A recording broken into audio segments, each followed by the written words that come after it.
In an exclusive interview with Dr. Phil, Burke Ramsey, the brother to his sister John Bennett, breaks his 20-year silence surrounding her death.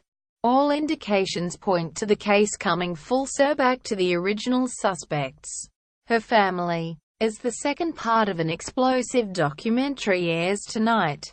Their eyebrow-raising story certainly has all the trappings of a Hollywood thriller. The Ramseys had a seemingly idyllic, all-American life. High-flying Navy officer John Bennett Ramsey, 36, married 23-year-old beauty queen Patricia (Patsy) Paugh in 1980, after divorcing his first wife Lucinda, with whom he had 3 children. 3 years earlier, the couple lived just north of Atlanta, where Mr. Ramsey started a successful computer company and journalism graduate Mrs. Ramsey became known for her near-compulsive housekeeping, according to the Washington Post, having their living room repainted 5 times in 1 week. They had 2 children, Burke and JonBenet. In 1988, Mr. Ramsey merged the firm with 2 others to form Access Graphics, based in Boulder, Colorado, and moved the family to a 15-room Tudor home in the town in 1992. But tragedy entered his life for the first time that same year, when his daughter Elizabeth, a 22-year-old flight attendant, died in a car accident. "It nearly destroyed me," he said. Mrs. Ramsey, former Miss West Virginia and a Miss America competitor, delighted in entering her youngest child in pageants, with doll-like JonBenet winning a slew of titles, including Little Miss Colorado, America's Royal Miss, National Tiny Miss Beauty and Colorado State All-Star Kids cover girl. But fate wasn't done with the Ramseys. Just a year after Mr. Ramsey lost his daughter Elizabeth, his wife was found to have stage 4 ovarian cancer. She had treatment and it appeared to go into remission, with the ex-sorority girl and keen volunteer becoming a public speaker for the National Ovarian Cancer Coalition. What did you do? Early on Boxing Day 1996, Mrs. Ramsey called 911 in hysterics.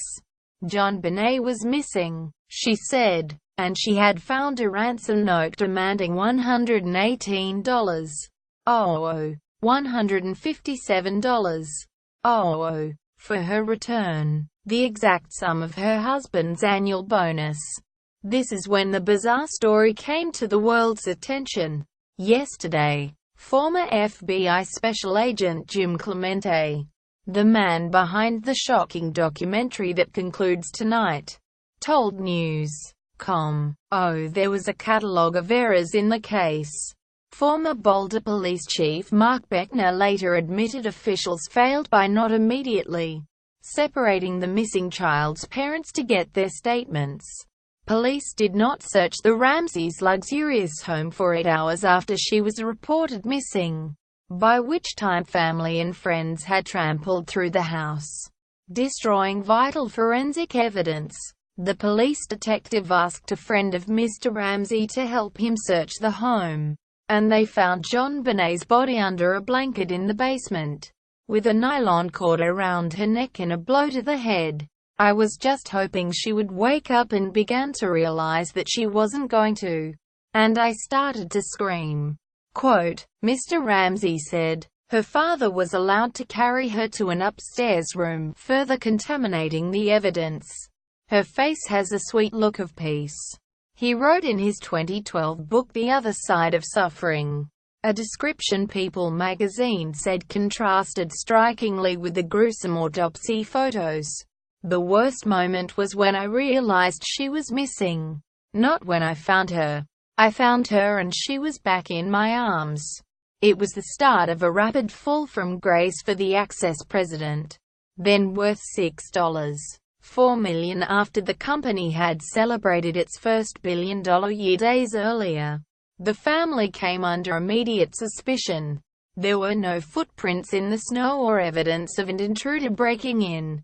There were claims Mrs. Ramsey had been inconsistent in her description of whether she discovered JonBenet's absence of the ransom note first. Serious doubt was cast upon the strange letter, which was 3 pages long and said at the time to show indications it was written by Mrs Ramsey.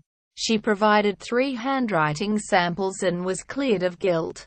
But in the case of John Bennett Ramsey, forensic linguistics expert James Fitzgerald claims the note used maternal language, and that misspellings appeared deliberately included to make it seem as if the writer wasn't a native English speaker. The program's pathology expert Werner Spitz told CBS John Bennett appeared to have been killed by the blow to the head, with the garrote tied around her neck after she died.